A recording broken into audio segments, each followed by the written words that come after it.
जय जगन्नाथ बंधुगण। तो बंधुगण आपण मानक आमर यही चैनल को बहुत बहुत स्वागत जनाऊँगी। आज आम आपण को आचार्य चाणक्य नीति ग्रंथ विषय किसी खास उपदेश विषय कहवाक जाऊँ।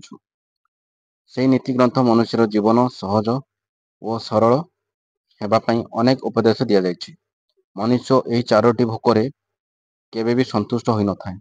ताहा हेउची धन, जीवन, बासना और भोजन सभी हूँ ईश्वर सृष्टि। मनुष्य यही पृथ्वी को आसी किसी कर्म करने एवं कर्म सरीगला पर समस्ते निज स्थान को फेरी जाती। ईश्वर उपर सर्वदा भरोसा रखा उचित, कारण ईश्वर आमको निश्चित भाव में मार्ग देखिए। प्रत्येक पहाड़ मध्य हीरा न थाए, प्रत्येक स्थान में भल मनीष मिलती ना, प्रत्येक स्थान में चंदन मिल न थाए, कौन चमकुवा वस्तु हीरा हो न थाए।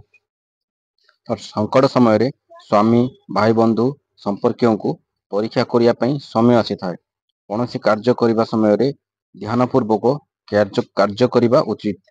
बाघ ठारू शिक्षा करने उचित जे किपरि मन को स्थिर रखा आवश्यक एवं सठिक समय उठा उचित। अल्परे संतुष्ट होगा कुकुड़ा पाखर शिक्षा करने उचित।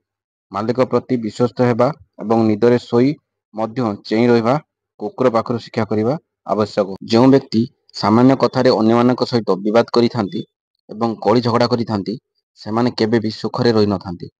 केवे भी भूलिया उचित नुहे कि जीवन अस्थायी अटे। तेणु जीवन प्रत्येक समय कौन सी भल कार्य बा भल चिंतार बीतेवा आवश्यक। आम आत्मा को देखिपारुना, आत्मा को केवल विचार करी हुए।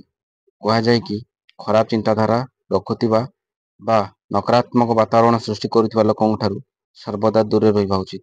कारण साप थरे दंशन करे, किंतु खराब प्रवृत्तिर लोक सबु समय अन्य मानक विरुद्ध जप करि। आचार्य चाणक्य अनुसार पुरुष मान तुलन में स्त्री माने अधिक भोजन ग्रहण करती, सहित स्त्री माने अधिक आत्मविश्वासी होती, स्नेही और साहसी होता। तो दर्शक बंधु, आपण मैंने जदि आम भिडियो नुआ अच्छा तो सब्सक्राइब कर दिंतु। जदि आप भिडियो भल लगी लाइक करूँ। आपण मतामत कमेंट जरिए निहाती भाव देवाई भूलु ना।